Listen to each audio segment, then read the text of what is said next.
অনুমোদিত সীমার অতিরিক্ত ঋণ দিয়েছে দেশের ১৬টি ব্যাংক।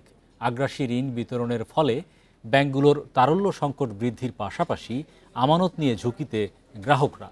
গ্রাহকদের আমানত সুরক্ষায় নিয়ন্ত্রক সংস্থাকে আরও কঠোর হওয়ার পরামর্শ বিশ্লেষকদের।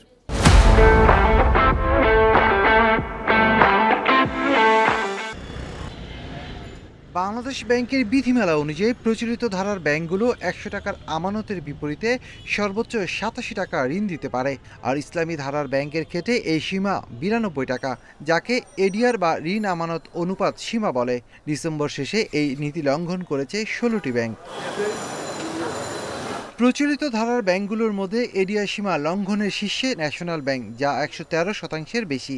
এরপরেই ১১% এক্সিম ব্যাংকের। এ তালিকায় আছে Janata Bank, Basic Bank, AB Bank, UCBL সহ ৯টি ব্যাংক। ইসলামী ধারার ব্যাংকগুলোর মধ্যে বাংলাদেশ কমার্স ব্যাংকের এডিআর ১৪০%, আর ১০০%-এর বেশি First Security Islami Bank, SIBL, Union, AB ও গ্লোবাল ইসলামী ব্যাংকের। ব্যাংকের অধিক মাত্রায় মুনাফার লোভ তাদেরকে ঝুঁকিতে লিকুইডিটি ব্যবস্থাপনায় ঝুঁকি সৃষ্টি করে, যার ফল ভোগ করতে হয় আমানতকারীদের। ডিসেম্বর শেষে প্রচলিত ধারার ৯টি ব্যাংক অতিরিক্ত ঋণ দিয়েছে ৬২,৬৪০ কোটি টাকা, আর ইসলামী ধারার ব্যাংক অতিরিক্ত বিনিয়োগ করেছে ৫৩,৭৯৩ কোটি টাকা।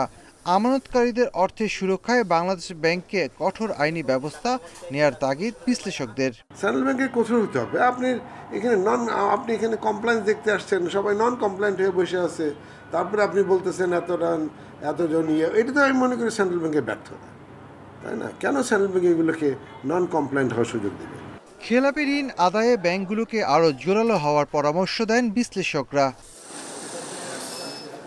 Shafil Alam Sujan, Independent News, Dhaka.